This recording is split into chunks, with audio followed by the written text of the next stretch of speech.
Impian para peminat untuk menyaksikan kemunculan semula Datin Juliana Banos di pentas akhirnya menjadi kenyataan apabila penyanyi yang terkenal dengan lagu Cinta Gila itu disahkan sebagai salah seorang artis undangan bagi konsert Gen KRU The Finale One More Time yang akan berlangsung di Stadium Hoki Bukit Jalil Sabtu ini. Sebelum kita teruskan dengan berita gembira ini, jom subscribe Drama Tu.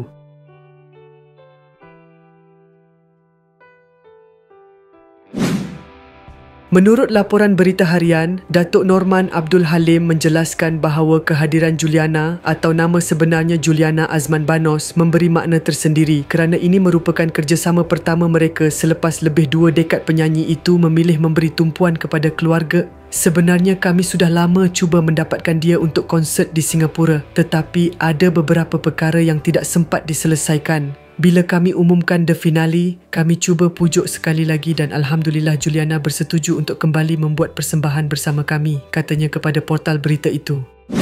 Norman menambah bahawa walaupun sudah lama tidak berhubung sejak sekian lama, proses mendapatkan persetujuan Juliana tidaklah rumit. Namun, pihak mereka tetap menghormati keutamaan penyanyi tersebut yang kini lebih selesa menumpukan perhatian kepada keluarga.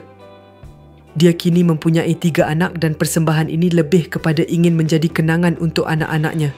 Namun, lagu yang akan dibawakan nanti biarlah kekal sebagai kejutan. Kalau cerita sekarang, hilanglah momen konsert, katanya. Bagi menambah keterujaan, Norman turut mendedahkan bahawa masih terdapat 3 lagi artis undangan yang belum diumumkan dan identiti mereka hanya akan didedahkan pada hari persembahan.